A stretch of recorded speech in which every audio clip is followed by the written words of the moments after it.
Hello दोस्तों, स्वागत है आप सभी का स्लीपी क्लासेस के प्लेटफॉर्म पर। मॉडर्न इंडियन हिस्ट्री से ब्रिटिश पीरियड से जुड़े हुए जितने भी एक्ट्स, चार्टर्स, रेगुलेशंस हैं, ये एग्जाम पॉइंट ऑफ व्यू से काफी इंपॉर्टेंट है। आप देखेंगे हर साल यूपीएससी जो एग्जाम्स कंडक्ट कराता है इस पर्टिकुलर टॉपिक से क्वेश्चंस पूछता है। तो हम रेगुलेटिंग एक्ट ऑफ 1773 से आज शुरू कर रहे हैं। जरूर बताइएगा कॉमेंट सेक्शन में आज का सेशन आपको कैसा लगा and do you want us to continue with this particular series. हम रेगुलेटिंग एक्ट ऑफ 1773 के डिटेल्स में जाएं उससे पहले ईस्ट इंडिया कंपनी का formation, the arrival of the East India company in India and किस बैकग्राउंड के अंदर रेगुलेटिंग एक्ट ऑफ 1773 आया, इसे थोड़ा सा समझें। तो हम यहां पे देखते हैं कि 1599 के अंदर इंग्लैंड में एक ग्रुप ऑफ मर्चेंट साथ में आया और उन्होंने एक कंपनी शुरू करी। इस कंपनी का नाम था मर्चेंट एडवेंचरर्स। 1600 में क्वीन एलिजाबेथ फर्स्ट जो है उन्होंने इस कंपनी को इंग्लैंड का ईस्ट के साथ जितना भी ट्रेड होता है उस पर कंप्लीट मोनोपोली दे दी। अब ये जो एक्सक्लूसिव प्रिविलेज मिला था ब्रिटिश ईस्ट इंडिया कंपनी को to trade with the east, ये फ्री में नहीं दिया गया था। आप यहां पे देखेंगे इसके पीछे ब्रिटिश गवर्नमेंट का मकसद था अपनी पॉलिटिकल और मैरीटाइम अथॉरिटी को और स्ट्रांग बनाना और इसी के साथ साथ में जो यूरोपियन राइवल्स हैं उनके साथ में इफेक्टिवली कॉम्पीट करना, क्योंकि आपको पता है ईस्ट के साथ जो ट्रेड है स्पेसिफिकली इंडिया के साथ में वो काफी ज्यादा प्रॉफिटेबल था। और इसी के साथ साथ में कंपनी जो है यानी कि ईस्ट इंडिया कंपनी वो ब्रिटिश गवर्नमेंट को सालाना लगभग 4 लाख पाउंड्स दिया करती थी। आप यहां पे देखेंगे कि 1608 में सर विलियम हॉकिंस जो हैं वो जहांगीर के कोर्ट में आते हैं और यहां पे आप देखेंगे कि वो परमिशन मांगते हैं कि हम फैक्ट्रीज एस्टेब्लिश करना चाहते हैं। उन्हें परमिशन मिली कि आप वेस्टर्न कोस्ट जो है यहां पे फैक्ट्रीज ओपन अप कर सकते हैं।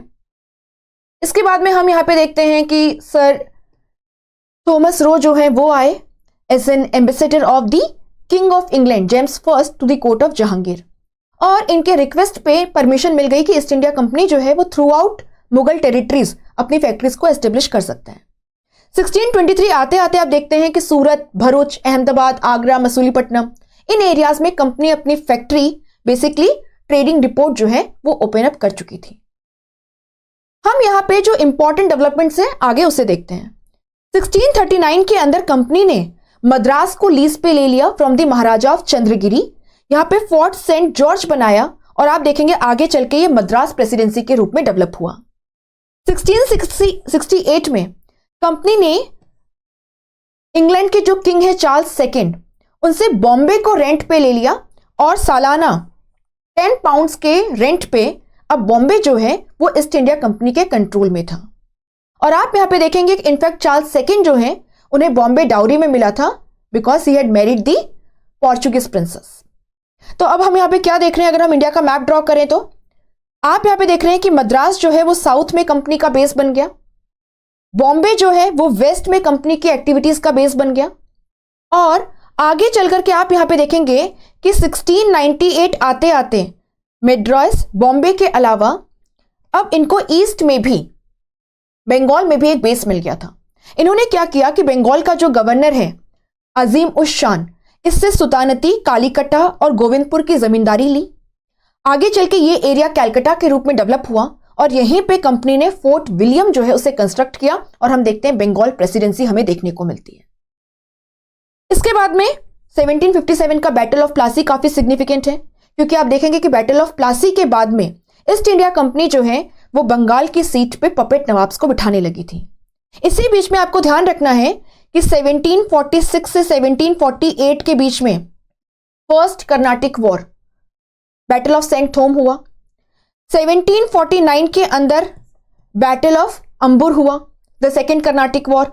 एंड आप देखेंगे 1760 में battle of Wandiwash as part of the third Anglo Carnatic war.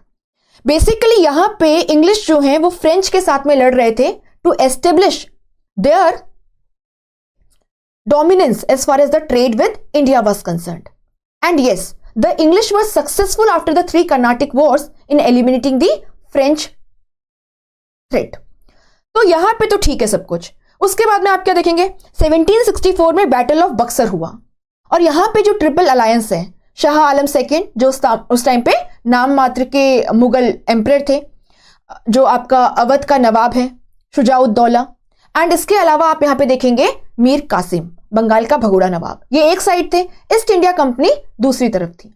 Battle of Buxar में जैसे ही ट्रिपल अलायंस को हराया गया, इसके बाद में आप देखते हैं 1765 में ट्रीटी ऑफ इलाहाबाद होती है, और ट्रीटी ऑफ इलाहाबाद के बाद में बंगाल के अंदर डुअल एडमिनिस्ट्रेशन की शुरुआत होती है। Now what I mean when I से डुअल एडमिनिस्ट्रेशन, आप यहां पे देखेंगे कि बंगाल की जो निजामत है, बेसिकली जो जुडिशियल एंड पॉलिसिंग राइट्स हैं, देवर विद दी बंगाल नवाब। तो जितने भी एडमिनिस्ट्रेटिव राइट्स हैं, जुडिशियल राइट्स हैं, आप देखोगे ये बंगाल के नवाब के पास है। और उधर की तरफ जो दीवानी राइट्स है, रेवेन्यू कलेक्शन राइट्स हैं from the Bengal province, it was given to the East India company.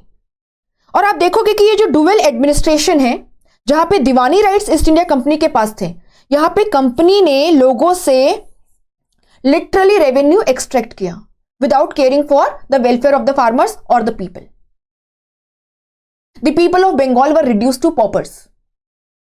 In fact indirectly जो निजामत है वो भी ईस्ट इंडिया कंपनी के पास थी, बट ईस्ट इंडिया कंपनी जो है वो majorly revenue collection and trade profit से कंसर्न थी। तो आप यहां पे देखोगे कि डुअल एडमिनिस्ट्रेशन जो है, it basically led to inefficient administration and it was criticised a lot by the people.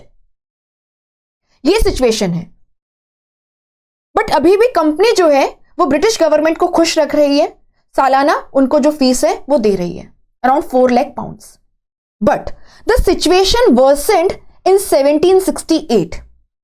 आप यहां पे देखोगे कंपनी जो है वो एक फाइनेंशियल क्राइसिस जो है वो फेस कर रही थी, और इनफैक्ट 1772 आते आते it was on the verge of getting bankrupt.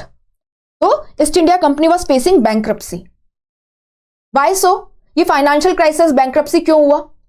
आप यहां पे देखेंगे कि इसके कुछ 3-4 रीजंस हैं। फर्स्ट रीजन क्या है? 1766 से लेकर के 1769 के बीच में हमें फर्स्ट एंग्लो मैसूर वॉर देखने को मिलता है। तो कंपनी हैदर अली के साथ लड़ रही थी, और आप देखोगे कि 3 साल हैदर अली के साथ में लड़ने के बाद में भी first Anglo Mysore war did not give the company any kind of profit और एनी गेन्स। इसके बाद में company was forced to sign the humiliating treaty of Madras on the terms and conditions dictated by Hyder Ali. So, the first Anglo-Mysore War was a major drain on the financial resources of the East India Company. Apart from this, आप देखोगे कि बंगाल के अंदर 1769-1770 में हमें एक major feminine देखने को मिलता है। बंगाल से कंपनी की काफी इनकम होती थी, बट क्योंकि कंपनी जो है वो डुअल एडमिनिस्ट्रेशन के बाद में मेजरली रेवेन्यू कलेक्शन में इंटरेस्टेड थी, it did not pay any heed to the condition of the people. So rainfall deficit was there, the crops failed, people were starving. Condition काफी ज्यादा खराब हो गई थी. सो आप यहां पे देख रहे हैं कि फाइनेंशियल क्राइसिस के साथ साथ में बंगाल के अंदर company administrative crisis and ethical crisis भी फेस कर रही है. नॉट ओनली दिस, आप यहां पे देखेंगे कि इसके अलावा अगर हम कंपनी की बात करें कि उसको क्यों लॉस हो रहा था, तो एक टी ट्रेड जो है उसके रिस्पेक्ट में भी कंपनी जो है वो लॉसेस फेस कर रही थी. जनरली ईस्ट इंडिया कंपनी क्या करती थी, इंडिया से टी पिक करके अमेरिका में सप्लाई करती थी, बट अब अमेरिका के अंदर डच जो है वो टी को स्मगल करने लगे. तो ईस्ट इंडिया कंपनी की जो चाय है उसको कोई खरीदने वाला नहीं था, तो उससे भी कंपनी जो है वो लॉस फेस कर रही थी. So because the company was constantly waging war, first against the European powers including the French, and later on against the Indian powers such as Haider Ali of Mysore, आप देखोगे the company was in financial crisis and add to it the Bengal famine of 1770. The rampant corruption among the company officials, जो अपना private trade carry out करते थे, trade duty पे नहीं करते थे, और जो पहले बंगाल के नवाब्स की टेंशन थी, है ना, duty evasion, now the company was the victim of this, as well as the company was facing loss in tea trade also. So the company was facing financial crisis, there was administrative and ethical crisis. और इसी के response में आप देखते हैं कि company ने जब जाकर के ब्रिटिश गवर्नमेंट से कहा कि लोन दे दो, 1 लाख पाउंड चाहिए, ब्रिटिश गवर्नमेंट ने कहा कि लोन दे देंगे, लेकिन अब आपको हमें रिपोर्ट करना पड़ेगा. और हम देखते हैं कि यहां पे जो ब्रिटिश पार्लियामेंट है उसने रेगुलेटिंग एक्ट ऑफ 1773 को पास किया। सो रेगुलेटिंग एक्ट ऑफ 1773 में बेसिकली क्या किया गया, आप देखेंगे कि जो ब्रिटिश पोजेशंस हैं in India, they were still under the control of the company. So as far as the company's territories in India were concerned, company was still the supreme authority. But हाँ, court of directors जो company की governing body है in London, उसे कहा गया कि आप India से रिलेटेड जितने भी civil, military and commercial matters हैं, इनमें ब्रिटिश कैबिनेट को अब रिपोर्ट करेंगे। सो आप देखेंगे via the regulating act of 1773, the interference of the British government in the affairs of the East India Company in India began. And finally in 1857, the British Crown will take over. इसके अलावा आप यहां पे देखेंगे कि regulating act of 1773 जो है, इसके वाया जो ईस्ट इंडिया कंपनी के टेरिटोरियल पोजेशंस है इंडिया में, जैसा कि आप यहां पे मैप में देख सकते हैं, बंगाल के अंदर नॉर्दर्न सरकार वाला एरिया, मेड्रास एंड यहां पे कुछ एरियाज, आप यहां पे देखेंगे इसके रिस्पेक्ट में भी हमें एक मेजर चेंज देखने को मिलता है। यहां पे थोड़ा सा एक डायग्राम बना के देखते हैं। आप यहां पे देखेंगे कि यहां पे आपका बॉम्बे प्रेसिडेंसी है और बॉम्बे का गवर्नर है। यहां पे आप देखेंगे कि बंगाल प्रेसिडेंसी है एंड बंगाल का गवर्नर है। और आप देखेंगे कि साउथ में मेड्रास प्रेसिडेंसी है जहां पर भी एक गवर्नर है। रेगुलेटिंग एक्ट ऑफ 1773 से पहले ये तीनों प्रेसिडेंसीज जो हैं ये इंडिपेंडेंटली ऑपरेट करती थी। बट रेगुलेटिंग एक्ट ऑफ 1773 में सेंट्रलाइजेशन ऑफ एडमिनिस्ट्रेशन की तरफ एक स्टेप लिया गया। सेंट्रलाइजेशन ऑफ एडमिनिस्ट्रेशन की तरफ एक स्टेप लिया गया। यहां पर हम क्या देखते हैं, हम यहां पे देखते हैं कि बंगाल का जो गवर्नर है उसे बना दिया गया governor general. Warren Hastings in fact became the first governor general of Bengal. और आप देखेंगे कि जो बॉम्बे एंड मेड्रास के गवर्नर्स हैं, they were made subordinate to the Bengal governor general. So आप क्या देखेंगे, अब बॉम्बे का गवर्नर और मेड्रास का गवर्नर जो है ये बंगाल के गवर्नर जनरल को रिपोर्ट करेंगे। बंगाल का गवर्नर जनरल लंदन के अंदर जो कोर्ट ऑफ डायरेक्टर्स है, the governing body of company, उसको रिपोर्ट करेगी। और सीओडी जो है ना, कोर्ट ऑफ डायरेक्टर्स जो है, ये सारे civil, military and commercial matters के रिस्पेक्ट में ब्रिटिश कैबिनेट को टाइमली रिपोर्ट्स दिया करेगा। सो आप यहां पे देखेंगे centralisation of administration started. In fact Bengal का जो गवर्नर जनरल है उसे कहा गया कि आपकी एक 4 मेंबर एग्जीक्यूटिव काउंसिल होगी।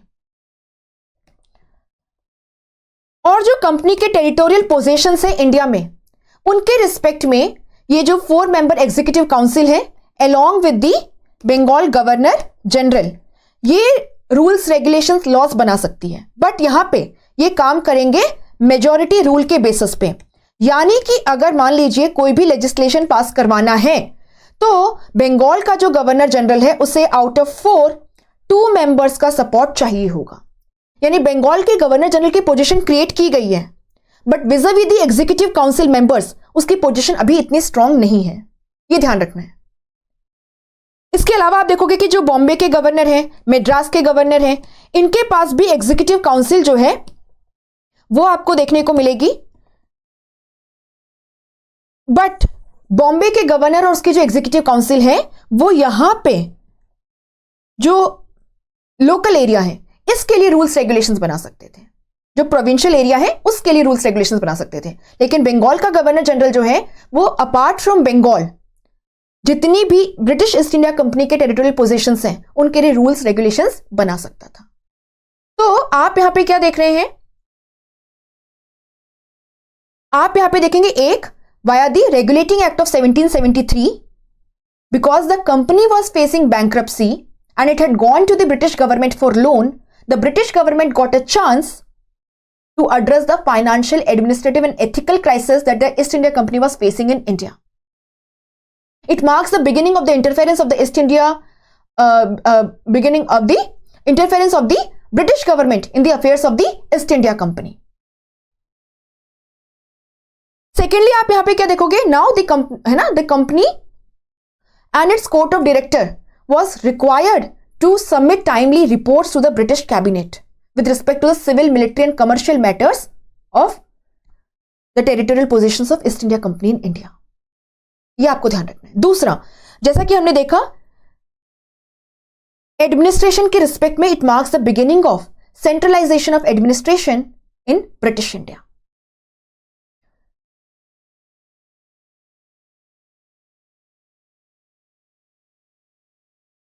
आप यहां पे देखेंगे because the company's officials when carrying out the private trade were not paying the duty, were evading the duty and it was leading to loss for the British East India company.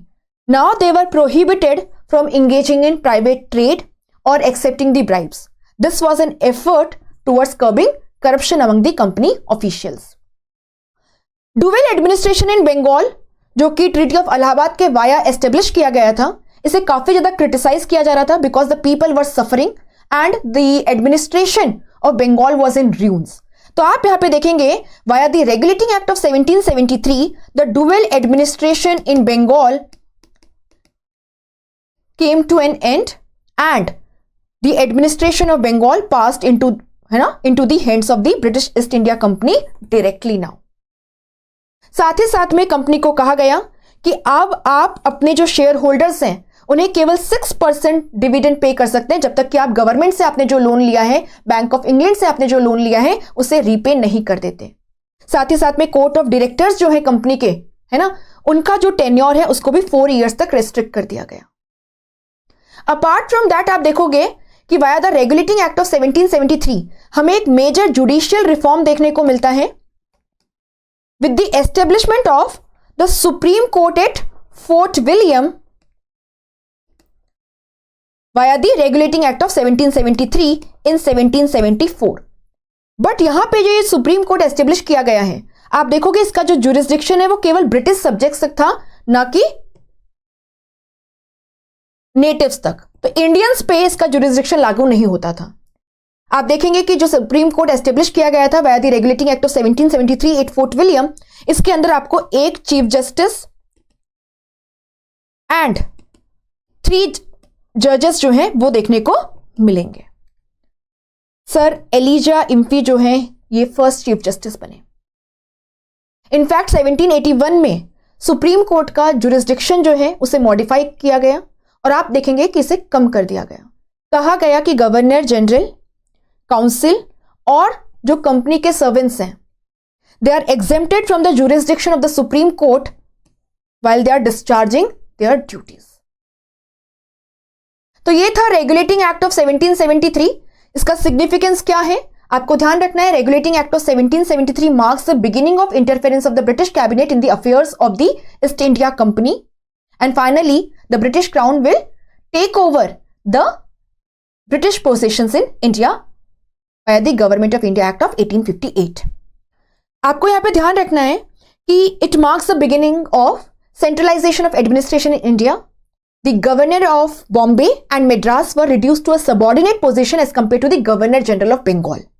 So it marks a shift towards unified administration in British India. इसके अलावा आप यहाँ पे देखोगे कि for the first time the company's political and administrative functions in case of India were recognised by the regulating act of 1773. Also a major judicial reform in the form of establishment of the supreme court at fort William was seen. आज हम बात करेंगे पिट्स India act of 1784 की. हमारी last video में हमने बात की थी रेगुलेटिंग एक्ट ऑफ 1773 की. अच्छा, हम पिट्स इंडिया एक्ट ऑफ 1784 के प्रोविजंस को डिटेल में देखें उससे पहले यह जानना जरूरी है कि आखिर ये क्यों लाया गया था, वाई. अगर हमें वाई समझ में आ गया तो हमें पिट्स इंडिया एक्ट ऑफ 1784 के प्रोविजंस को समझना आसान होगा. तो यहां पे अगर वाई समझना है तो थोड़ा सा पीछे चलते हैं. जैसे कि हमने अपने लास्ट वीडियो में बात की थी कि regulating act of 1773 British parliament के द्वारा ईस्ट इंडिया कंपनी के इंडियन अफेयर्स को रेगुलेट करने के लिए पास किया गया फर्स्ट एक्ट था. और यहां पे ब्रिटिश गवर्नमेंट को ईस्ट इंडिया कंपनी के इंडियन अफेयर्स पे सुपरवाइजरी पावर्स या रेगुलेटरी पावर्स जो हैं वो दिए गए थे। नाउ द क्वेश्चन अराइजेस कि ये पावर्स क्यों दिए गए थे। तो आपको पता है ईस्ट इंडिया कंपनी जो है ये political, ethical and financial crisis face कर रही थी and it had gone to the British government for a bail out.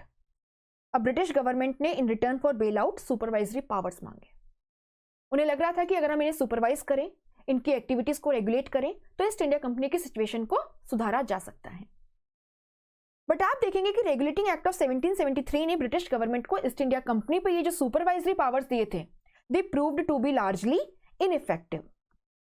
As well as आप एक और चीज नोटिस करेंगे कि still the East India Company was in charge of overall affairs as far as the territories of East India company in India were concerned. और आप देखेंगे कि सिचुएशन में कोई सुधार नहीं आया था। अभी भी ईस्ट इंडिया कंपनी जो है it was facing the problem of mismanagement, थोड़ा लिख लेते हैं, corruption, maladministration and financial crisis. कब की हम बात करें? 1784 की। यानी कि सिचुएशन में कोई चेंज नहीं आया है। और आप देखेंगे कि ये जो फाइनेंशियल क्राइसिस है इसके अंदर जो फर्स्ट एंग्लो मराठा वॉर हुआ इसका भी एक इंपॉर्टेंट रोल रहा, क्योंकि यहां पे कंपनी को सीवियर फाइनेंशियल लॉसेस हुए लेकिन the company did not gain anything. First Anglo Maratha war 1775 to 1782, ये ध्यान रखिएगा। Again because the company was facing financial crisis it went to the British government for bail out. और अब ये completely feel हो चुका था कि अगर ईस्ट इंडिया कंपनी के अफेयर्स में सुधार लाना है as far as the East India Company's Indian territories were concerned, तो ब्रिटिश गवर्नमेंट को, let me write, British government को ईस्ट इंडिया कंपनी के अफेयर्स पर इफेक्टिव कंट्रोल देने की जरूरत है। बेसिकली ब्रिटिश गवर्नमेंट की position vis-a-vis East India Company supreme हो। East India Company should be reduced to the position of a subordinate to British government। तो एक तो ये ठीक है। और क्या आप देखोगे कि इसके अलावा भी रेगुलेटिंग एक्ट ऑफ 1773 जो है उसके अंदर काफी सारे ड्रॉबैक्स थे related to various provisions of the regulating act of 1773 and they further created confusion and conflict. इनको रिजॉल्व करना बहुत जरूरी था। अभी हम जल्दी से देखेंगे कि ड्रॉबैक्स क्या क्या थे। तो आप देखोगे इनको क्लियर करना बहुत जरूरी था, इनको ड्रॉबैक्स को हटाना बहुत जरूरी था अगर इफेक्टिव एडमिनिस्ट्रेशन चलाना है ईस्ट इंडिया कंपनी का as far as the territories of East India company in India were concerned. तो इसके रिस्पेक्ट में आप देखेंगे कि ब्रिटिश गवर्नमेंट जो है ये दो लॉज लेके आई। एक द 1781 अमेंडमेंट एक्ट, जिसको हम सेटलमेंट एक्ट ऑफ 1781 के नाम से भी जानते हैं, and the other was the Pitt's India act of 1784, क्योंकि ये उस टाइम पे जो ब्रिटेन के प्राइम मिनिस्टर थे विलियम पिट जूनियर, उनकी गवर्नमेंट के द्वारा पास किया गया था, तो इसको पिट्स एक्ट ऑफ 1784 कहते हैं। And with respect to India था तो इसको पिट्स इंडिया एक्ट ऑफ 1784 कहा जाता है। पिट्स इंडिया एक्ट ऑफ 1784 को हम डिटेल में देखेंगे, लेकिन उससे पहले हम एक बार रेगुलेटिंग एक्ट ऑफ 1773 के जो बाकी ड्रॉबैक्स हैं उनको देख लेते हैं। तो दो ड्रॉबैक्स हमने ऑलरेडी देख लिए हैं। Ineffective oversight mechanism was set up and secondly the East India Company was still in command of the affairs of the Indian territories. अब इसके अलावा और क्या आप देखेंगे कि हमने देखा था कि जो गवर्नर ऑफ बंगाल है उसे कहा गया था गवर्नर जनरल ऑफ बंगाल, और इसी के साथ में सेंट्रलाइजेशन ऑफ एडमिनिस्ट्रेशन की शुरुआत हुई थी, क्योंकि गवर्नर जनरल ऑफ बंगाल की जो पोजीशन है vis-a-vis the governors of Madras and Bombay वो सुप्रीम थी, गवर्नर्स ऑफ बॉम्बे। ठीक है, आप देखेंगे वैसे तो ये ओवरऑल इंडियन अफेयर्स के एडमिनिस्ट्रेशन के लिए रिस्पॉन्सिबल है, आंसरेबल है, but governor general of Bengal के पास में कोई वीटो पावर नहीं था, यानी कि उसे इफेक्टिव अथॉरिटी नहीं दी गई थी, क्योंकि आपको याद होगा इसकी जो 4 मेंबर एग्जीक्यूटिव काउंसिल थी उसके साथ में मिल करके ये डिसीजंस लिया करता था, और इन डिसीजंस के अंदर जो मेजॉरिटी रूल है वो एप्लीकेबल होता था, राइट? मेजॉरिटी रूल एप्लीकेबल था। तो यहां पे जरूरत थी कि गवर्नर जनरल ऑफ बंगाल की position विज़-वी his executive members strengthen की जाए, तभी जाकर के जो क्राइसिस है, जो कॉन्फ्लिक्ट है, उसे रिजॉल्व किया जा सकता है। क्योंकि governor general of Bengal responsible है, आंसरेबल है, बट उसके पास में इफेक्टिव अथॉरिटी नहीं है, which was leading to conflict and confusion, ultimately administrative inefficiency. दूसरा, गवर्नर जनरल ऑफ बंगाल की जो सुप्रीम पोजीशन है vis-a-vis the governors of Madras and Bombay, आप यहां पे देखेंगे कि यहां पे भी जो पावर डिविजन है it was not clear, which again led to what? Confusion, conflict, indecisiveness and inefficiency in the administration, also corruption. इसके अलावा आपको याद होगा कि 1773 का जो एक्ट है उसके वाया सुप्रीम कोर्ट क्रिएट किया गया था एट फोर्ट विलियम इन कैलकाटा। अब सुप्रीम कोर्ट का जो जुरिस्डिक्शन है vis-a-vis the Governor General of Bengal and his Council, इसको लेकर के भी काफी कंफ्यूजन थी, काफी ज्यादा अनसर्टेनिटी थी, और आप यहां देखोगे सुप्रीम कोर्ट के बीच में और गवर्नर जनरल ऑफ बंगाल के बीच में एक टसल चल रहा था। सो अगेन यहां पे भी जो सिचुएशन है वो अच्छी नहीं थी। आप देखेंगे as far as the confusion related to the jurisdiction between the supreme court at fort William and governor general of Bengal were concerned, they were resolved by the 1781 amendment act. इसको ध्यान रखिएगा, हम अभी इसके प्रोविजंस को फटाफट से रिवाइज कर लेंगे, इंपॉर्टेंट है, एग्जाम में पूछा जा सकता है।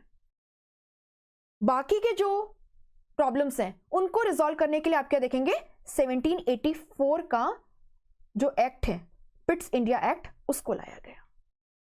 तो आगे बढ़ते हैं। सबसे पहले हम देख लेते हैं आपका, ये सब हम ऑलरेडी देख चुके हैं, ठीक है, you can just go through it, the drawbacks of the regulating act of 1773।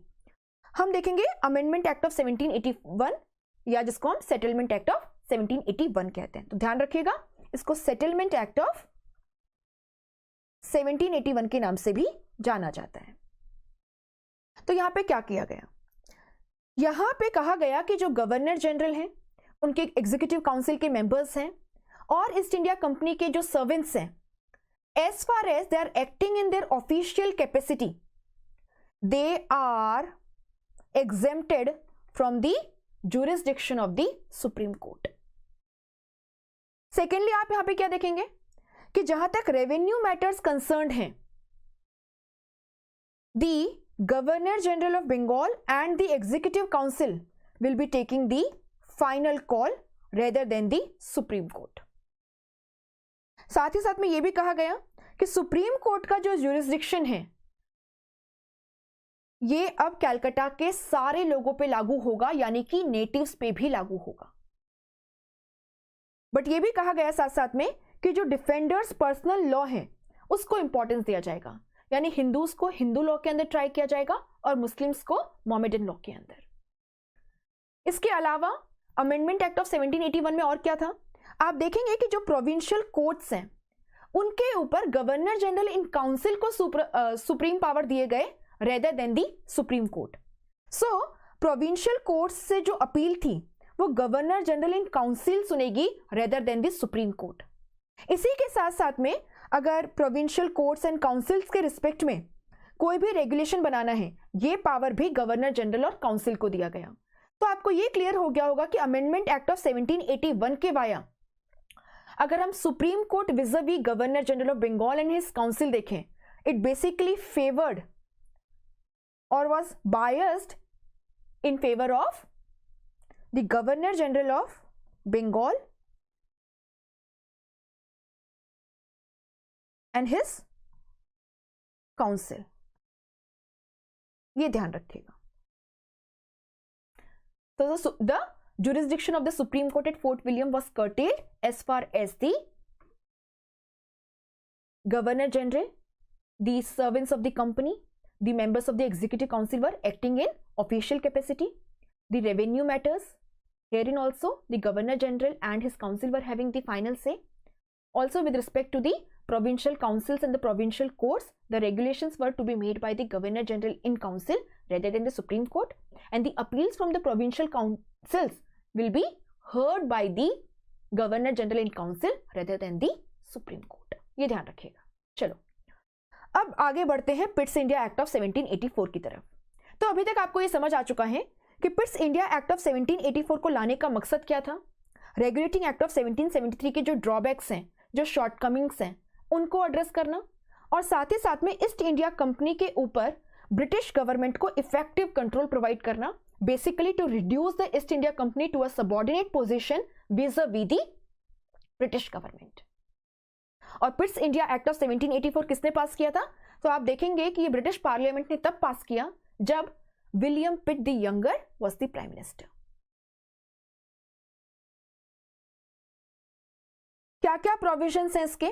सो आप देखेंगे पिट्स इंडिया एक्ट ऑफ 1784 का जो फर्स्ट इंपॉर्टेंट प्रोविजन है वो है the company's territories in the India were called British possessions in India. So आप देखेंगे कि कंपनी ने जितनी भी टेरिटरीज एक्वायर की थी इंडिया के अंदर, वो कंपनी की मेहनत थी, बट अब उन टेरिटरीज को क्या कह दिया गया? British possessions in India. Basically it means formalisation of the sovereignty of British government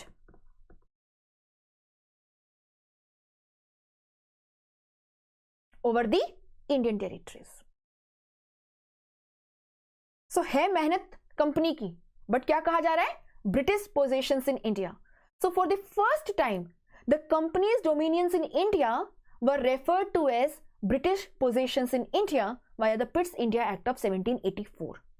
और ये हमें बता रहा है कि किस तरीके से ब्रिटिश गवर्नमेंट का ओवरऑल कंट्रोल जो है ईस्ट इंडिया कंपनी पे वो स्ट्रॉन्ग होता चला जा रहा है. और आप देखोगे साथ ही साथ में East India Company was reduced to a subordinate position vis-a-vis the British government via the Pitt's India act of 1784. आप यहाँ पे देखेंगे कि इसके वाया एक बोर्ड ऑफ कंट्रोल कॉन्स्टिट्यूट किया गया जिसमें 6 मेंबर्स होंगे, और कहा गया कि ये जो बोर्ड ऑफ कंट्रोल है ये रिस्पॉन्सिबल होगा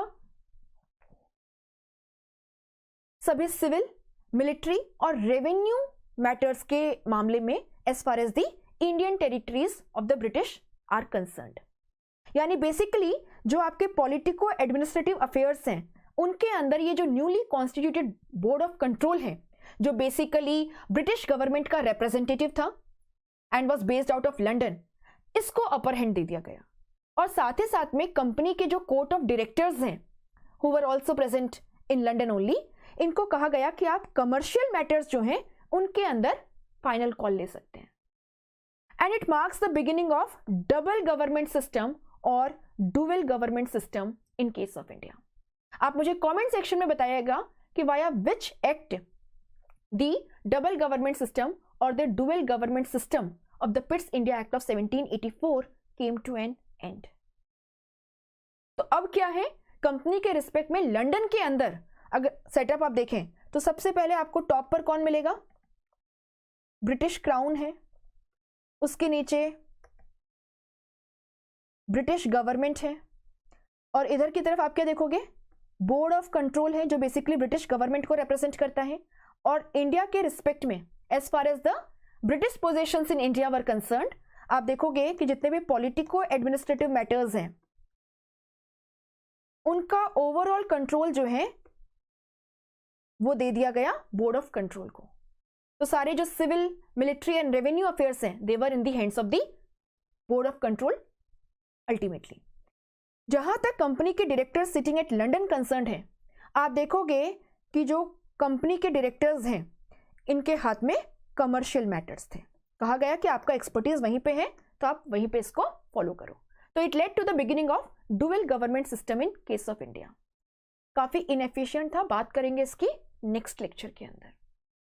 इसके अलावा आप क्या देखेंगे? और आप यहाँ पे देखेंगे हमने बात की थी कि गवर्नर जनरल की जो पोजीशन है विज़-अ-विज़ हिज काउंसिल मेंबर्स, इसको स्ट्रेंथन करने की जरूरत थी, क्योंकि ultimately governor general of Bengal was the one who was responsible for the affairs of the British possessions in India, the administrative matters or other matters related to those territories, but he was not having any effective power. तो यहां पे आप देखेंगे क्या किया गया, governor general plus उसके जो एग्जीक्यूटिव काउंसिल है उसमें 3 मेंबर्स कर दिए गए इंस्टेड ऑफ 4। अब क्या हुआ, आप देखेंगे कि गवर्नर जनरल को अगर कोई भी रेगुलेशन पास करवाना है, he just needed the support of only one of the members of the executive council instead of 2. So it was easy for him to pass the regulations as per his convenience, जो उसको ठीक लगे उसके according. इसी के साथ साथ में आप देखेंगे कि corruption was a big issue। तो यहां पे कहा गया कि जितने भी सिविल एंड मिलिट्री ऑफिसर्स हैं उनको उनकी इंडिया में जितनी प्रॉपर्टी है एंड ब्रिटेन में जितनी प्रॉपर्टी है उसके रिगार्डिंग में इंफॉर्मेशन जो है वो डिस्क्लोज करनी होगी, और जो करप्ट ऑफिसर्स हैं they were entitled too harsh penalties. तो ये था पिट्स इंडिया एक्ट ऑफ 1784। आप देखेंगे Pitt's India act of 1784 led to formal proclamation of the British sovereignty over the company's territories in India, because now the company's territories were called British possessions in India. It led to beginning of the dual system of government in London with respect to Indian affairs. The board of directors, which was basically representative of the British government, was in charge of the politico-administrative matters, civil, military and revenue affairs. And the company's court of directors was overall in charge of the commercial matters. Governor General की position को strengthen करने के लिए the number of members in his executive council were reduced to 3 from 4, so that just he needs support of only 1 member to pass any regulation, bill or policy. Apart from that, in order to check corruption, the officers who were posted in India, they were required to declare their assets in India as well as in Britain, and अगर लगता है कि उनके जो assets हैं वो उनकी income से disproportionate हैं, then they were taken to task. Last 2 lectures में हमने देखा Regulating Act of 1773 को, और आप जानते हैं कि it was the first interference of British government in the East India Company's Indian affairs. यहां पे ईस्ट इंडिया कंपनी के इंडियन अफेयर्स पे ब्रिटिश गवर्नमेंट को रेगुलेटरी एंड सुपरवाइजरी पावर्स दिए गए, लेकिन जल्द ही ये रियलाइज किया गया कि ये पावर्स इनइफेक्टिव हैं। सो पिट्स इंडिया एक्ट ऑफ 1784 आया, जहां पे ईस्ट इंडिया कंपनी को विज़-वी ब्रिटिश गवर्नमेंट एक सबऑर्डिनेट पोजीशन पे रिड्यूस कर दिया गया, और इसी के साथ साथ कंपनी की जो इंडियन टेरिटरीज हैं उन्हें ब्रिटिश पोजेशंस इन इंडिया कहा गया। नॉट ओनली दिस, एक 6 मेंबर बोर्ड ऑफ कंट्रोल को भी कॉन्स्टिट्यूट किया गया, and it was a representative of the British parliament in London. जहां तक ईस्ट इंडिया कंपनी के एडमिनिस्ट्रेशन के रिस्पेक्ट में civil, military and revenue affairs concerned है, board of control was having the supervisory powers.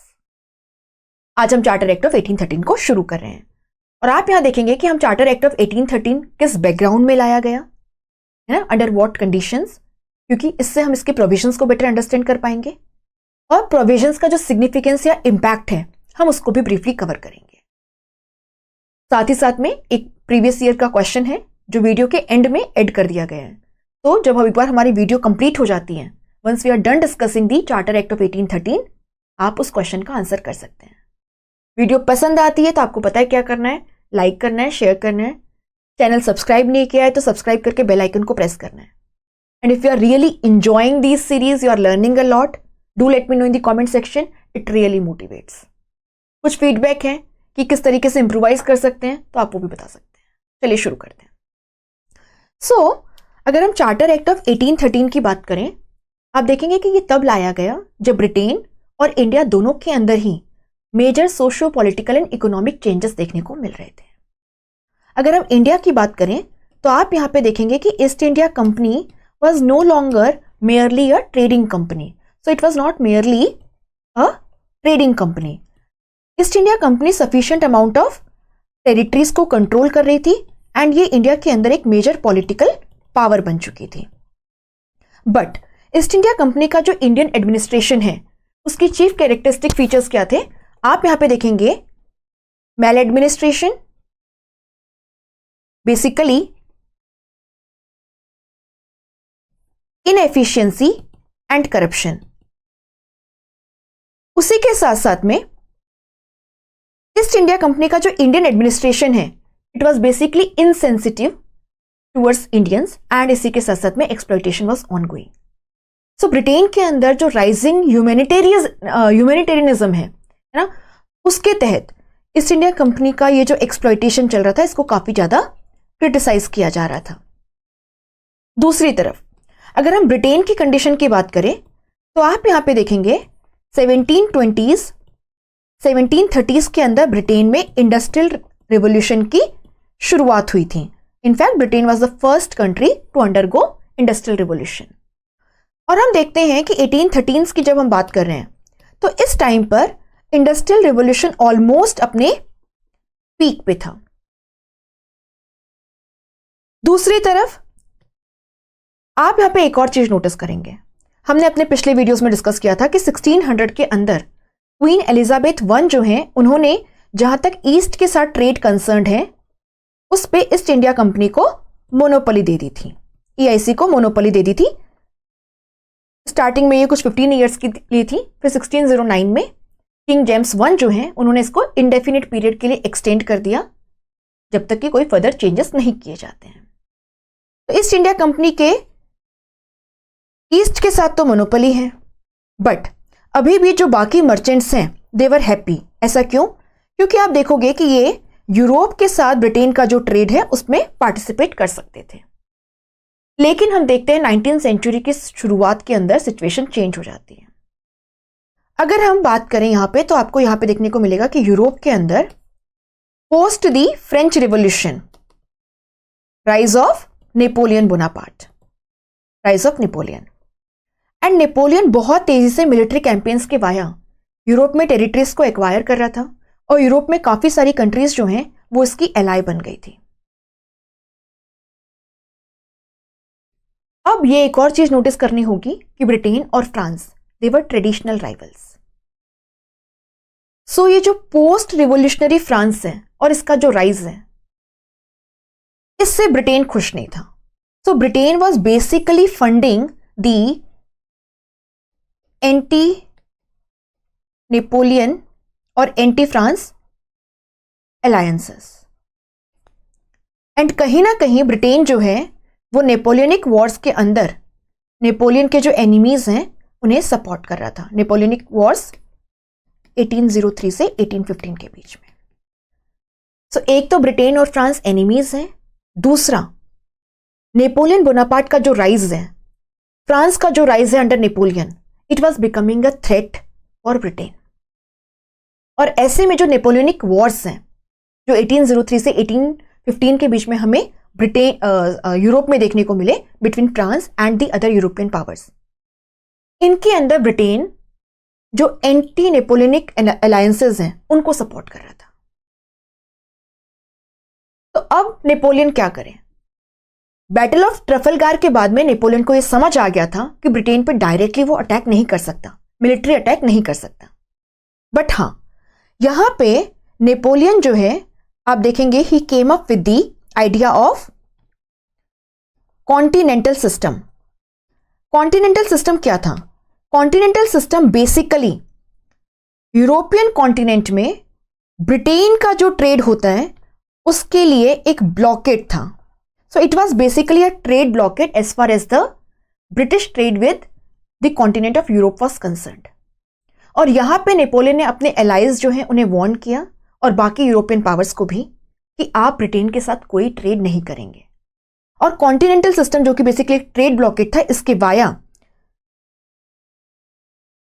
Napoleon English economic position जो है उसे कमजोर करना चाहता था ताकि ब्रिटिश गवर्नमेंट पे प्रेशर क्रिएट हो और वो एंटी नेपोलियनिक जो अलायंसेस उन्हें सपोर्ट ना करें और नेपोलियनिक वॉर से विड्रॉ कर लें। अब यहां पे आप क्या देखेंगे कि अभी तक जो मर्चेंट्स यूरोप के साथ ट्रेड के वाया अपना गुजारा कर रहे थे, I am talking about the merchants of England, they were concerned. So वो ब्रिटिश गवर्नमेंट के पास गए और ब्रिटिश गवर्नमेंट से कहा कि जो एशिया, अफ्रीका एंड अमेरिका का ट्रेड है आप इसे ओपन अप कर दें, आप इसे लिबरलाइज कर दें ताकि बाकी मर्चेंट्स भी यहां पर पार्टिसिपेट कर पाएं, क्योंकि अब यूरोप के साथ तो हम ट्रेड कर नहीं पा रहे हैं। ये सिचुएशन है। इसी के साथ साथ में आप यहां पे क्या देखेंगे? आप यहां पे देखेंगे कि अगर हम इंग्लैंड की और बात करें तो यहां पे बेसिकली जो इवेंजेलिकल मूवमेंट है क्रिश्चियनिटी को स्प्रेड करने के लिए, वो तेजी से जोर पकड़ रहा था।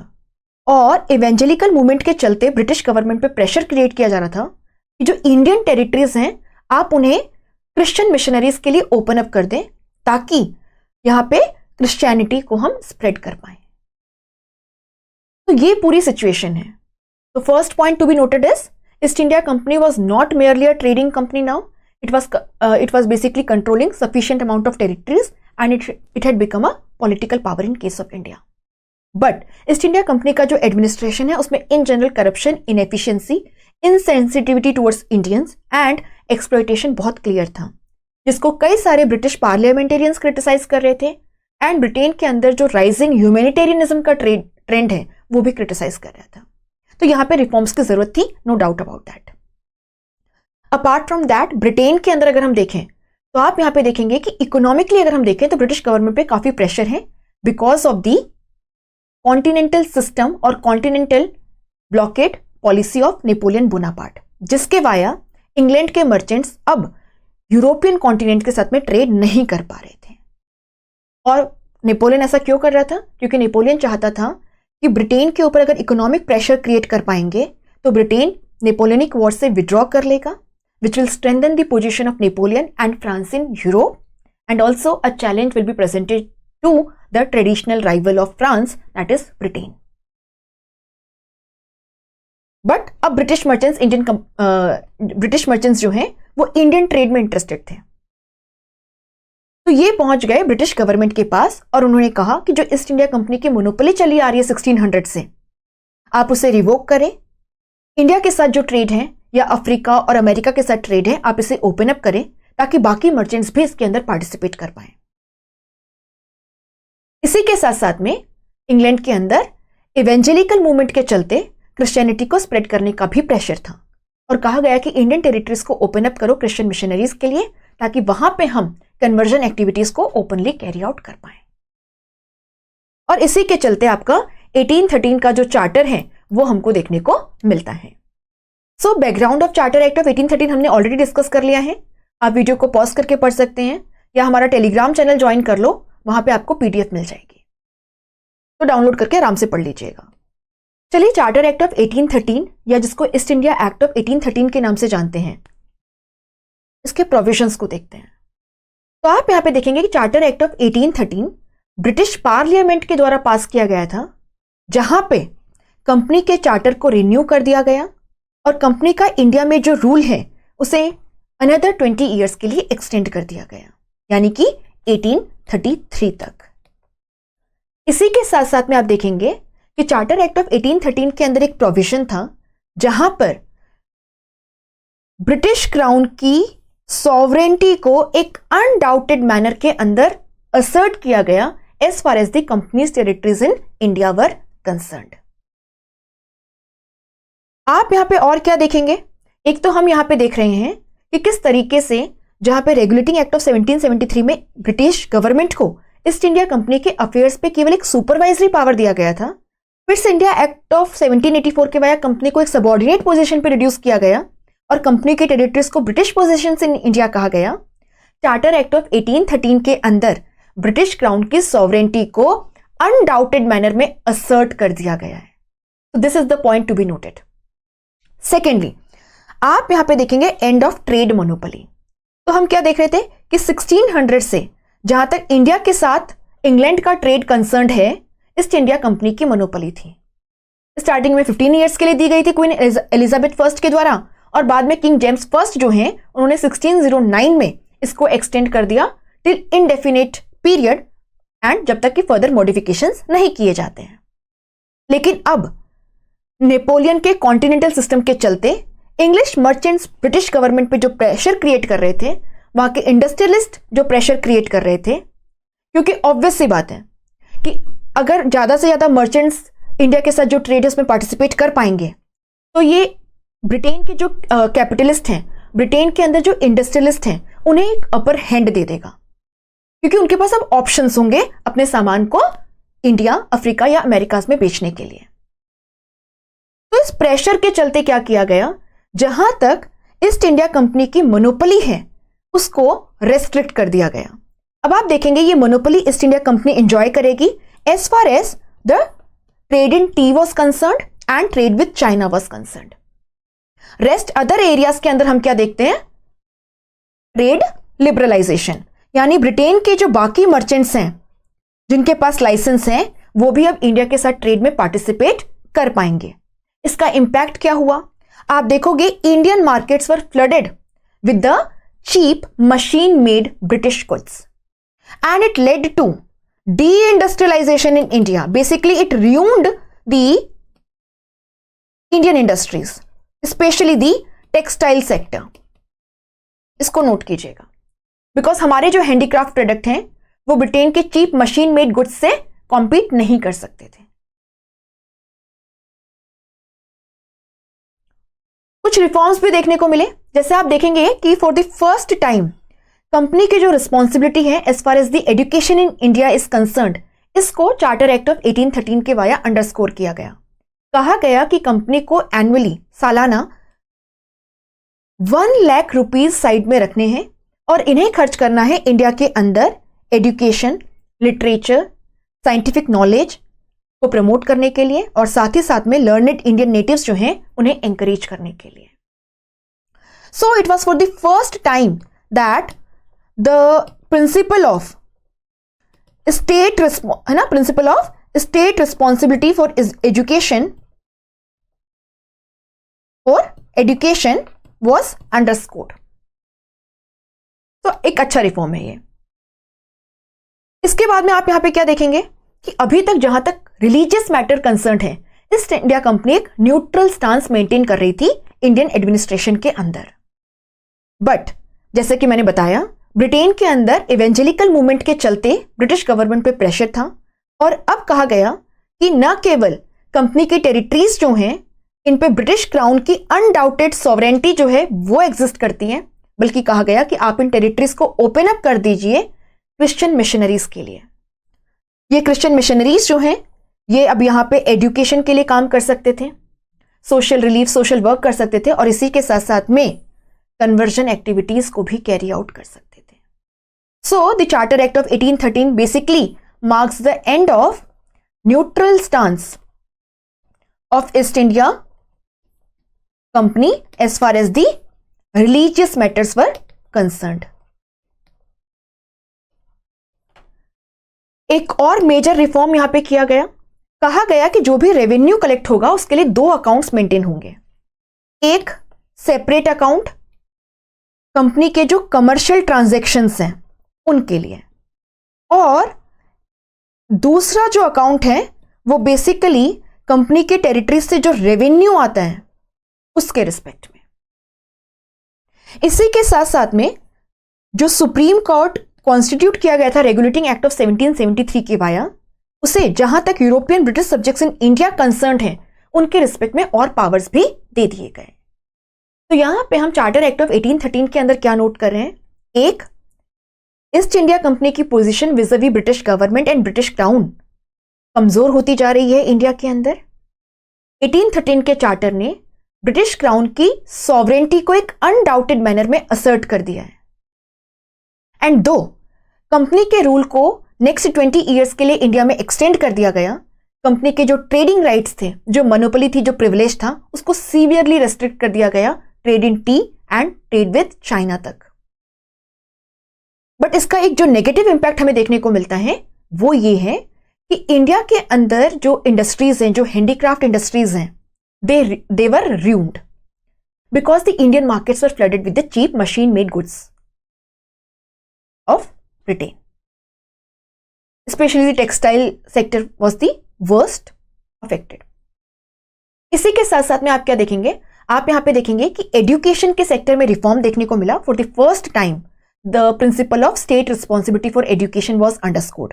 बट आप देखोगे कि 1813 से लेकर के 1835 तक ये डिसाइड नहीं हो पाया था कि इस पैसे को कहां खर्च करना है और कैसे करना है। दूसरा, आप एक और चीज नोटिस करेंगे कि अभी तक कंपनी जो है वो रिलीजियस मैटर्स में न्यूट्रल स्टांस मेंटेन कर रही थी, लेकिन अब क्रिश्चियन मिशनरीज के लिए इंग्लिश टेरिटरीज को ओपन अप कर दिया गया एंड नाउ ये यहाँ पे इजीली कन्वर्जन एक्टिविटीज को कैरी आउट कर सकते थे। रेवेन्यू मैटर में एक रिफॉर्म देखने को मिला है विच इज प्रेजवर्दी। कंपनी के जो कमर्शियल ट्रांजैक्शंस है और जो कंपनी के टेरिटरीज से रेवेन्यू कलेक्ट हो रहा है उनके लिए सेपरेट अकाउंट्स को मेंटेन करना था। सो ये मेन प्रोविजंस है, इनके इंपैक्ट को भी हमने डिस्कस किया। Do let me know in the comment section आपको ये वीडियो कैसा लगा। बाकी 1813 के चार्टर के रिस्पेक्ट में यूपीएससी प्रीलिम्स 2019 के अंदर एक क्वेश्चन पूछा गया है। Consider the following statements about the charter act of 1813। Question को बहुत ही केयरफुली पढ़ना है। It ended the trade monopoly of the East India company in India except for trade in T and trade with China. It asserted the sovereignty of the British Crown over the Indian territories held by the company.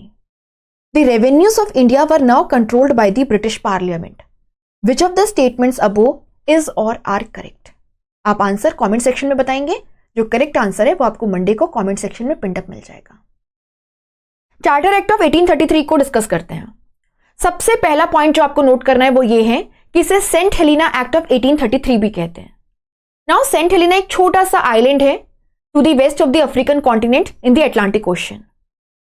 Charter act of 1833 को Saint Helena act क्यों कहा गया? तो आपको सबसे first point जो यहां पे नोट करना है वो ये है कि जितने भी चार्टर्स लाए जा रहे थे ये ईस्ट इंडिया कंपनी के राइट्स और प्रिविलेजेस के रिस्पेक्ट में थे, ना कि इंडिया के रिस्पेक्ट में। इसीलिए आप देखेंगे एक पर्टिकुलर चार्टर से चार्टर एक्ट ऑफ 1833 में न केवल आपको इंडिया के रिस्पेक्ट में कई सारे प्रोविजंस देखने को मिलेंगे as far as the East India company's affairs were concerned, बल्कि साथ ही साथ में ईस्ट इंडिया कंपनी के जो बाकी पोजेशंस हैं उनके रिस्पेक्ट में भी आपको काफी सारे प्रोविजंस देखने को मिलेंगे। अगर हम चार्टर एक्ट ऑफ 1833 की बात करें तो आप यहां पे देखेंगे कि सेंट हेलिना आइलैंड के रिस्पेक्ट में यहां पे एक इंपॉर्टेंट प्रोविजन था। सेंट हेलिना आइलैंड जो है ये 1659 से ही ईस्ट इंडिया कंपनी के पोजीशन में था और बाद में इसको ब्रिटेन के जो किंग हैं चार्ल्स सेकेंड उन्होंने रिकॉग्नाइज भी कर लिया था वाया अ पर्टिकुलर चार्टर। लेकिन 1833 के चार्टर के वाया ईस्ट इंडिया कंपनी से सेंट हेलिना का कंट्रोल ब्रिटिश क्राउन को ट्रांसफर कर दिया गया। Basically East India company lost the Saint Helena island. तो क्योंकि यहां पे एक बहुत ही इंपॉर्टेंट डिसीजन लिया गया था with respect to the Saint Helena island and East India company's rights with respect to this particular island, charter act of 1833 को सेंट हेलिना एक्ट ऑफ 1833 भी कहा जाता है। चलिए, चार्टर एक्ट ऑफ 1833 के इंडिया के रिस्पेक्ट में, ब्रिटिश इंडियन एडमिनिस्ट्रेशन के रिस्पेक्ट में जो इंपॉर्टेंट प्रोविजंस हैं उन्हें डिस्कस करते हैं। तो जो फर्स्ट पॉइंट आपको नोट करना है वो ये है कि चार्टर एक्ट ऑफ 1833 के वाया ईस्ट इंडिया कंपनी का इंडिया में जो रूल है उसे नेक्स्ट 20 ईयर्स के लिए यानी कि 1853 तक एक्सटेंड कर दिया गया। फर्स्ट। सेकेंड, आप यहां पे देखेंगे कि 1600 से ही ईस्ट इंडिया कंपनी जहां तक इंडिया के साथ ब्रिटेन का ट्रेड कंसर्न है मोनोपोली एंजॉय कर रही थी। लेकिन हमने यहां पे देखा था कि 1813 के चार्टर में एक मेजर चेंज यहां पे देखने को मिला और ईस्ट इंडिया कंपनी की ईस्ट के साथ ट्रेड पे जो मोनोपोली थी उसे सीवियरली कर्टेल कर दिया गया। 1813 के चार्टर के वाया ईस्ट इंडिया कंपनी की जो मोनोपोली है वो केवल T trade and trade with China तक रह गई थी। लेकिन चार्टर एक्ट ऑफ 1833 के वाया कंपनी की ट्रेड मोनोपोली को बिल्कुल खत्म कर दिया गया। यानी कि आप देखेंगे east India company stopped being a commercial entity and it now became purely administrative body in case of British Indian territories। अब आप यहां पे कहेंगे कि मैम जो हमने पिट्स इंडिया एक्ट ऑफ 1784 पढ़ा था उसमें तो हमने पढ़ा था कि जो कोर्ट ऑफ डायरेक्टर्स है कंपनी का वो ईस्ट इंडिया कंपनी के जो कमर्शियल अफेयर्स हैं उनके रिस्पेक्ट में सुप्रीम बॉडी थी और जो बोर्ड ऑफ कंट्रोल एस्टेब्लिश किया गया था अ 6 मेंबर बॉडी जो कि ब्रिटिश पार्लियामेंट का रिप्रेजेंटेटिव था वो ईस्ट इंडिया कंपनी के इंडिया में जितने भी सिविल रेवेन्यू मिलिट्री अफेयर्स हैं इनके रिस्पेक्ट में कंसर्न था। तो अब ये कोर्ट ऑफ डायरेक्टर्स क्या करेगा जब ईस्ट इंडिया कंपनी एक कमर्शियल एंटिटी बची ही नहीं है? तो आप यहां पे देखेंगे कहा गया कि कोर्ट ऑफ डायरेक्टर्स और बोर्ड ऑफ कंट्रोल दोनों मिलकर के इंडिया के रिस्पेक्ट में जितने भी इंपॉर्टेंट डिसीजंस हैं as far as the civil administration, the military administration और the revenue affairs are concerned decisions लेंगे। इसी के साथ साथ में यहां पे एक और इंपॉर्टेंट प्रोविजन को इंट्रोड्यूस किया गया as far as the British Indian territories are concerned. It basically lifted all kind of restrictions on European immigration and acquisition of property in India. अब यूरोपियंस आसानी से भारत आ सकते थे, यहां पे प्रॉपर्टी एक्वायर कर सकते थे, and it led to extensive European colonisation of India. काफी सारे यूरोपियंस अब यहां पे आके सेटल होने लगे थे और प्रॉपर्टी भी एक्वायर कर रहे थे. नेक्स्ट इंपॉर्टेंट प्रोविजन जो है, आप देखेंगे कि charter act of 1833 led to centralisation of administration as far as the British Indian territories were concerned. हमने यहां पे देखा था कि रेगुलेटिंग एक्ट ऑफ 1773 जो है उसके वाया गवर्नर ऑफ बंगाल को गवर्नर जनरल ऑफ बंगाल बना दिया गया था, एंड बॉम्बे एंड मद्रास के गवर्नर उसके सबऑर्डिनेट हो गए थे. अब आप यहां पे देखेंगे कि 1833 के चार्टर के via governor general of Bengal जो हैं उन्हें गवर्नर जनरल ऑफ इंडिया कहा जाने लगा. एंड अब मद्रास एंड बॉम्बे के जो गवर्नर्स हैं वो न केवल गवर्नर जनरल ऑफ इंडिया के सबऑर्डिनेट थे, बल्कि उनके जितने भी यहां पे लेजिस्लेटिव राइट्स थे उनको भी उनसे ले लिया गया. यानी आप देखेंगे अब लॉ मेकिंग पावर जो है वो केवल गवर्नर जनरल ऑफ इंडिया और उनकी जो एग्जीक्यूटिव काउंसिल है उसके पास है. तो आप यहां पे क्या देखेंगे, सेंट्रलाइजेशन ऑफ एडमिनिस्ट्रेशन जो 1773 के रेगुलेटिंग एक्ट के वाया शुरू हुआ था, it was completed by the charter act of 1833. Governor general of Bengal became governor general of India, and ये गवर्नर जनरल ऑफ इंडिया जो हैं इनके पास में बेसिकली इंडिया के रिस्पेक्ट में सारे civil, military, revenue and expenditure के पावर्स जो हैं वो थे. और जो governor of Bombay and Madras हैं, आप देखेंगे they lost their legislative rights also. अब यहां पे सेंट्रलाइजेशन ऑफ एडमिनिस्ट्रेशन जो है इसके कुछ फायदे भी थे. It led to a unified administrative structure. Legislation के अंदर भी हमें एक स्ट्रक्चरिंग जो है वो नजर आएगी, बट ये जो एक्सेसिव सेंट्रलाइजेशन ऑफ पावर है, it led to blood pressure at the centre and anaemia at the periphery. तो charter act of 1833 led to centralization of administration in India, leading to a unified administrative structure and a unified legislative structure. William Bentinck became the first Governor General of India, क्योंकि आपको पता होगा इनका India में जो tenure है वो है 1828 से 1835. So he was the last Governor General of Bengal and the first Governor General of India. क्योंकि अब जितना भी लेजिस्लेशन पास करना था वो गवर्नर जनरल ऑफ इंडिया और उनकी एग्जीक्यूटिव काउंसिल को करना था, इनको जरूरत थी एक प्रोफेशनल इंसान की जिसके पास में लीगल नॉलेज हो. सो इसीलिए कहा गया कि गवर्नर जनरल की जो एग्जीक्यूटिव काउंसिल है उसके अंदर एक फोर्थ ऑर्डिनरी मेंबर को इंक्लूड किया जाए who will be a legal expert. William Bentinck जो हैं इनकी काउंसिल के अंदर आप देखेंगे Lord Macaulay became the first law member. अब क्वेश्चन ये उठता है कि आखिरकार governor of Bombay and governor of Madras के जो लॉ मेकिंग पावर्स थे, लेजिस्लेटिव पावर्स थे, इनको क्यों छीन लिया गया? द रीजन इज, आप देखोगे कि अभी तक जितने भी प्रोविजंस आए थे with respect to the legislative powers and the jurisdiction of the centre and the provincial governors, आप देखोगे कि इनमें काफी सारी कंफ्यूजन थी. बहुत सारे ऐसे सब्जेक्ट्स थे जिन पे गवर्नर जनरल जो हैं, governor general of Bengal till now, वो भी लॉ बना सकते थे, और जो बॉम्बे एंड मद्रास प्रेसिडेंसी के गवर्नर्स हैं वो भी लॉज बना सकते थे. एंड कई बार ऐसा होता था कि ये जो लॉज हैं इनके अंदर कॉन्फ्लिक्टिंग प्रोविजंस होते थे with respect to the same subject. आप देखेंगे ब्रिटिश पार्लियामेंट भी कुछ कुछ लेजिस्लेशंस जो है वो बनाते रहता था. तो यहां पे जरूरत महसूस हो रही थी कि there should be some kind of uniformity in the laws, और इसीलिए आप देखोगे कि governor of Bombay and governor of Madras जो हैं, जो ऑलरेडी रेगुलेटिंग एक्ट ऑफ 1773 के वाया एक सबऑर्डिनेट पोजीशन पे थे, इनके लॉ मेकिंग पावर्स को ले लिया गया. And now the law making powers were merely with the governor general of India and his 4 member council, जिसमें एक लीगल एक्सपर्ट भी होगा. और आप यहां पे देखेंगे कि लॉर्ड मैकॉले जो फर्स्ट मेंबर बने as far as the law member is concerned of Sir William Bentinck's council, इनकी अध्यक्षता में इंडिया का जो फर्स्ट लॉ कमीशन है उसको भी कॉन्स्टिट्यूट किया गया। और आप देखोगे कि यहां से कोडिफिकेशन ऑफ लॉज जो है उसकी शुरुआत होती है, बेसिकली मॉडर्नाइजेशन ऑफ एडमिनिस्ट्रेशन की। इसके अलावा आप यहां पे देखेंगे कुछ और भी प्रोविजंस थे जिनके वाया हम देखेंगे कि इंडिया के अंदर काफी सारे सोशियो रिलीजियस रिफॉर्म्स जो है उनको इंट्रोड्यूस किया गया। तो कंपनी से कहा गया कि जहां तक इंडियन सिटीजन्स कंसर्न्ड हैं, आप रिलीजियन, कलर, बर्थ प्लेस या डिसेंट के ग्राउंड्स पे इनके साथ में किसी भी तरीके का भेदभाव नहीं करेंगे, डिस्क्रिमिनेशन नहीं करेंगे। प्रैक्टिकली ऐसा नहीं था। आप देखेंगे कि जो लॉज भी फ्रेम किए गए they were also discriminatory as far as the Indian subjects were concerned.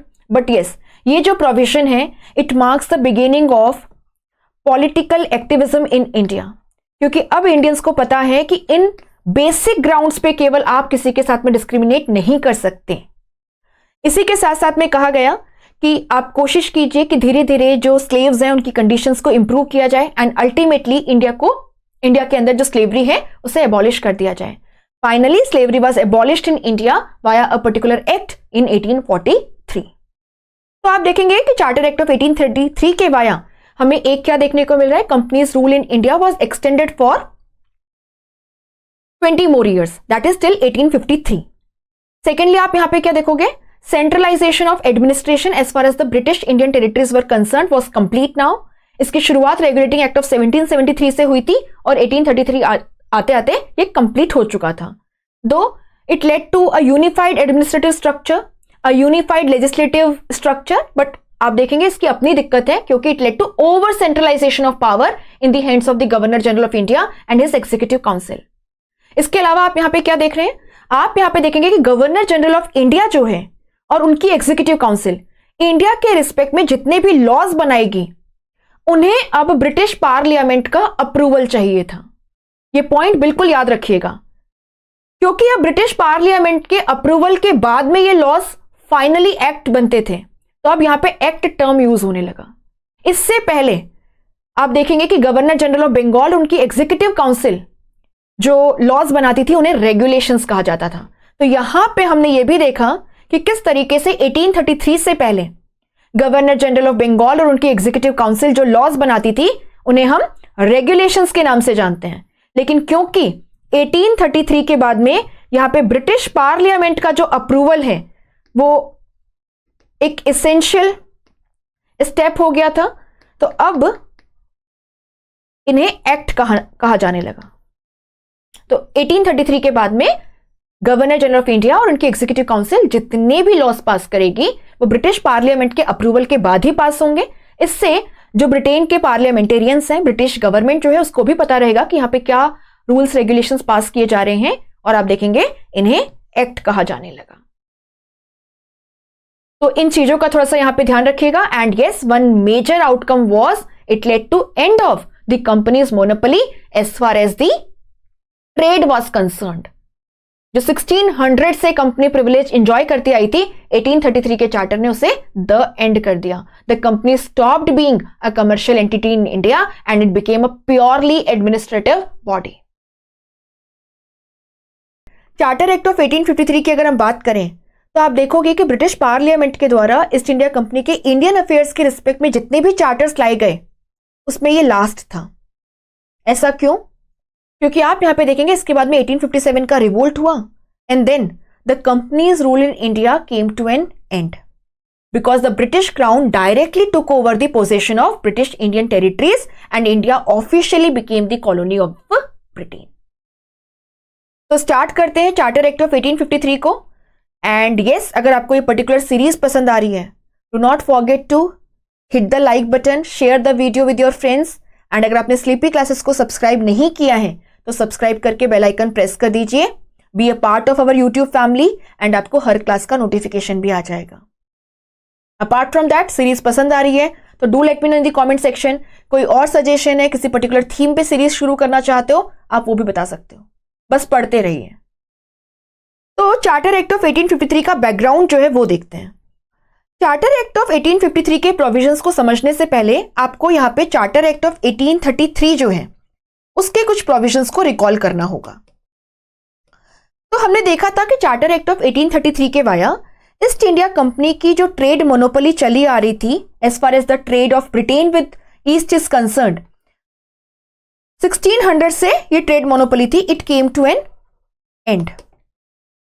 और अब सवाल उठा कि कंपनी के जो कोर्ट ऑफ डायरेक्टर्स हैं लंदन में बैठे हैं 24 इन नंबर, ये क्या काम करेंगे, क्योंकि इनको तो पिट्स इंडिया एक्ट ऑफ 1784 के वाया यही कहा गया था कि आप ईस्ट इंडिया कंपनी की जो कमर्शियल एक्टिविटीज हैं उनके रिस्पेक्ट में फाइनल डिसीजन लेंगे। But now the company stopped being a trading body, it was reduced to a full fledged administrative body. तो कहा गया कि कोर्ट ऑफ डायरेक्टर्स जो हैं ये भी बोर्ड ऑफ कंट्रोल जो कि बेसिकली 6 मेंबर्स से बना था, जो कि ब्रिटिश पार्लियामेंट के रिप्रेजेंटेटिव थे, इनके साथ मिलकर के ईस्ट इंडिया कंपनी के जो एडमिनिस्ट्रेटिव मैटर्स हैं उनके रिस्पेक्ट में काम करेंगे। बट यहां पे आपको एक चीज समझनी होगी, एक कोर्ट ऑफ डायरेक्टर्स का नंबर बहुत बड़ा है, दूसरा इनका फोटे जो है वो है कमर्शियल, और अब ये काम क्या कर रहे हैं, एडमिनिस्ट्रेशन का। और आप देखोगे अक्सर court of directors and board of control के बीच में टेंशन रहती थी, जिसकी वजह से सारे जो एडमिनिस्ट्रेटिव प्रोसीजर है उनमें डिले देखने को मिलता था। एंड आप यहां पे देखेंगे कि इससे एडमिनिस्ट्रेशन सफर कर रहा था, we were seeing in inefficiency in the administration. साथ ही साथ में आप देखिए इन सब का जो खर्चा है वो भी बहुत ज्यादा है, तो फाइनेंशियल बर्डन भी बहुत ज्यादा था। Serious concerns were being raised with respect to the accountability and the efficiency of the British Indian administration. तो आप देखोगे कि ये जो लूप होल्स हैं इनको एड्रेस करने के लिए आपको प्रोविजंस देखने को मिलेंगे चार्टर एक्ट ऑफ 1853 के अंदर। दूसरा, 1833 के चार्टर ने गवर्नर जनरल ऑफ बंगाल को गवर्नर जनरल ऑफ इंडिया बना दिया था, और ब्रिटिश इंडियन एडमिनिस्ट्रेशन के रिस्पेक्ट में गवर्नर जनरल ऑफ इंडिया के हाथ में सारा पावर था, सारा कॉल वो ले सकता था।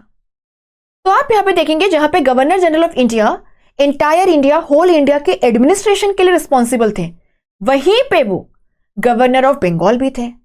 तो कंसर्न ये था कि क्या गवर्नर जनरल ऑफ बंगाल एक इम्पार्शियल मैनर के अंदर गवर्नेंस चला पाएंगे, क्या यहां पे हम एक फेयर गवर्नेंस सिस्टम एस्टेब्लिश कर पाएंगे as far as the British Indian territories are concerned. तो आप देखेंगे इसके रिस्पेक्ट में भी कुछ रिफॉर्म्स जो हैं वो आपको देखने को मिलेंगे चार्टर एक्ट ऑफ 1853 के अंदर।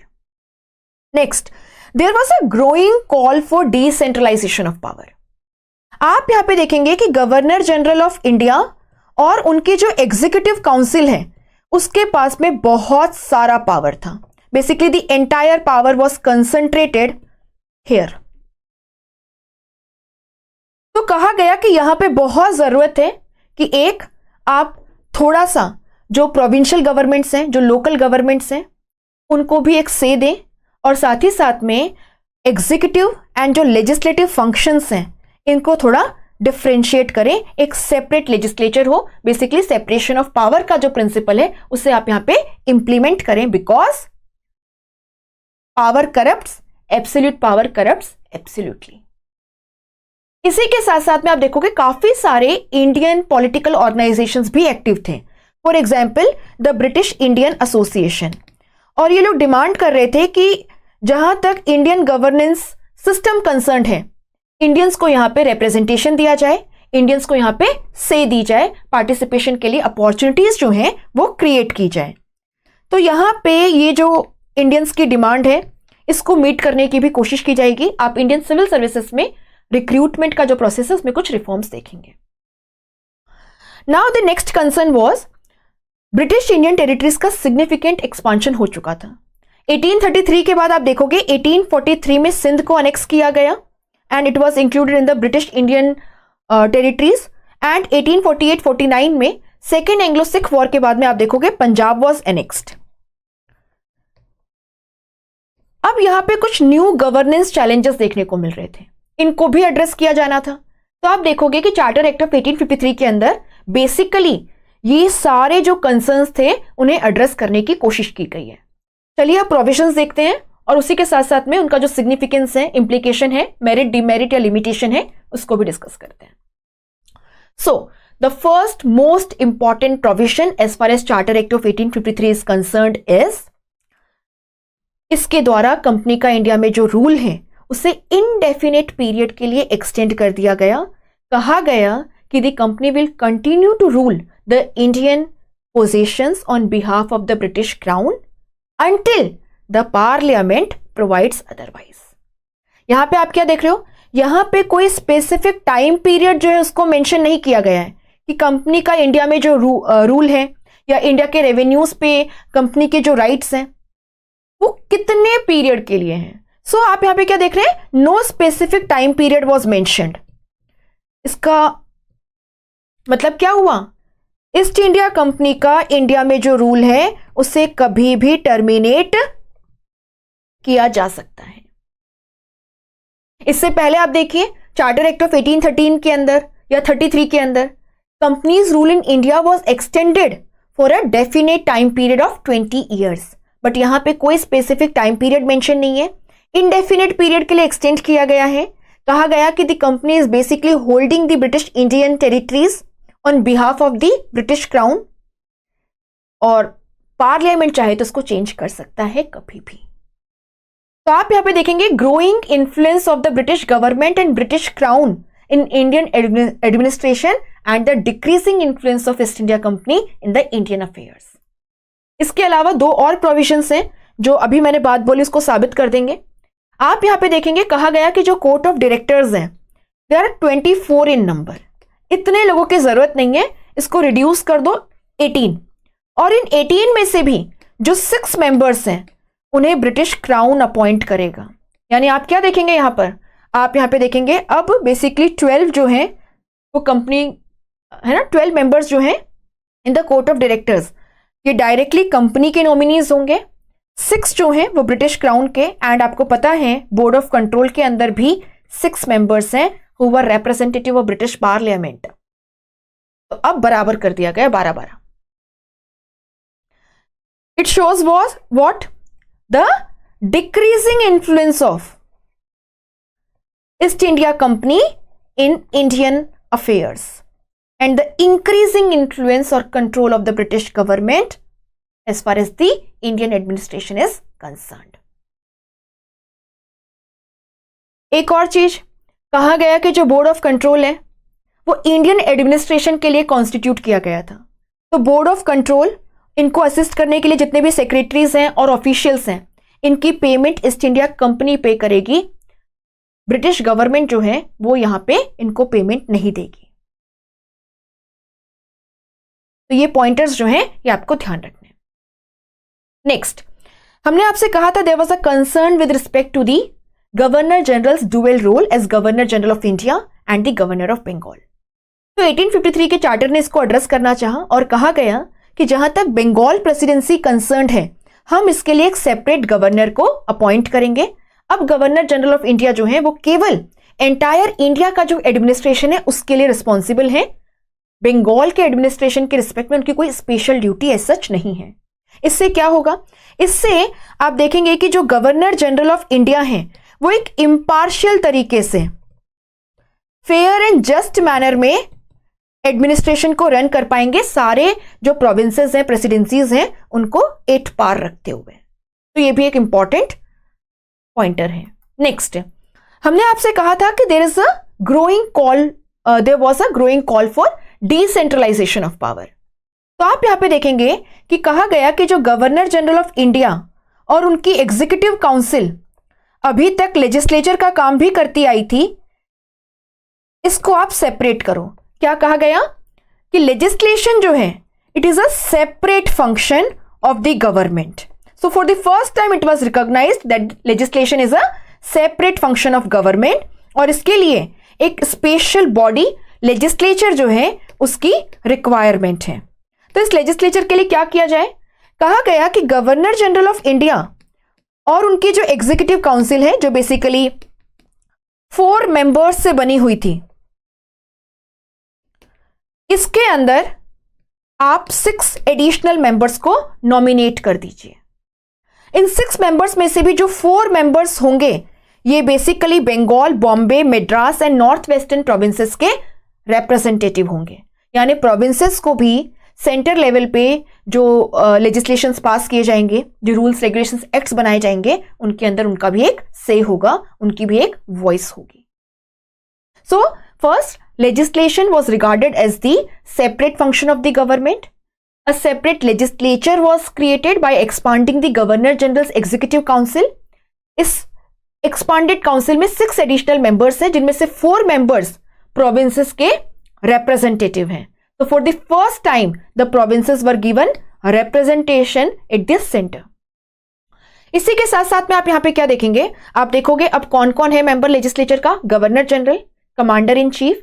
गवर्नर जनरल की काउंसिल के जो 4 मेंबर्स हैं, यहां पे एक बात याद रखिएगा, जो लॉ मेंबर था, now he became a permanent member of the legislature and obviously executive also. So now the law member became the permanent member of the executive council and also he was a part of the legislature de facto. इसी के साथ साथ में आप यहां पे देखेंगे chief justice of the Calcutta high court, 1 regular जज of the supreme court and yes, बाकी के प्रोविजंस मैं आपको बता चुकी हूं. So for the first time a separate legislature was created. It was recognition of the fact that legislation is a separate function of the government and this indicates what, separation of power principle was basically incorporated over here. And इसी के साथ साथ में India में modern legislature की शुरुआत होती है, जिसका प्रेजेंट फॉर्म हम हमारे पार्लियामेंट के फॉर्म में देखते हैं एंड स्टेट लेवल पे आपकी असेंबलीज के रूप में देखते हैं. अब यहां पे ना थोड़ा सा कंसर्न था. एक, ये जो 6 मेंबर्स थे, दे वर नॉमिनेटेड मेंबर्स, है ना, इलेक्टेड नहीं थे. साथ ही साथ में आप क्या देखोगे, no provision for representation of Indians, no provision for representation of Indians. Indians को यहां पे पार्टिसिपेशन का कोई मौका नहीं दिया गया. दूसरा, एक और चीज, ये जो लेजिस्लेशन है ना, ये जो लेजिस्लेचर क्रिएट की गई है, it was in effect having no real power. अभी भी जो मेजॉरिटी ऑफ पावर है आप क्या देखेंगे, it was concentrated in the hand of the governor general of India. तो ये बहुत इंपॉर्टेंट प्रोविजन है, आपको ध्यान रखना है. नेक्स्ट, आप यहां पे देखेंगे कि Indians were increasingly demanding opportunities, equal opportunities for participation in the governance. मैंने आपको ब्रिटिश इंडियन एसोसिएशन के बारे में भी बताया and one of their demands was this कि जो इंडियन सिविल सर्विसेज हैं, इनके मेंबर्स को रिक्रूट किया जाए via an open competition. Merit basis पे आप रिक्रूट करो. अभी तक क्या होता था कि कंपनी के जो कोर्ट ऑफ डायरेक्टर्स हैं, इनकी रिकमेंडेशन पे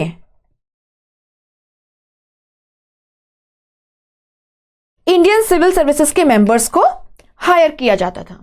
बट कहा गया कि कंपनी के जो कोर्ट ऑफ डायरेक्टर्स हैं, इनकी ये जो प्रिविलेज है, इसे खत्म करो. And now the members of the Indian civil services should be recruited via an open competition, merit basis पे रिक्रूटमेंट हो. ऑब्वियसली इससे क्या होगा, जो एडमिनिस्ट्रेटिव एफिशिएंसी है वो इंप्रूव होगी एंड इसी के साथ साथ में इंडियंस को पार्टिसिपेशन का मौका मिलेगा. इंडियंस के लिए एक अपॉर्चुनिटी जो है वो क्रिएट हुई है. लेकिन आपको यहां पे एक और बात ध्यान रखनी है. दो कह दिया गया कि अब से सिविल सर्विसेज का जो रिक्रूटमेंट है वो एक ओपन कंपटीशन के वाया होगा, मेरिट बेसिस पे होगा, rather than the spoil system और the recommendation of the court of directors. But problem क्या थी, अभी भी there were a lot of barriers for Indians as far as the selection in the Indian civil services was concerned.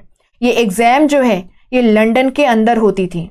आपको Greek, Latin languages जो हैं इनकी knowledge होनी चाहिए.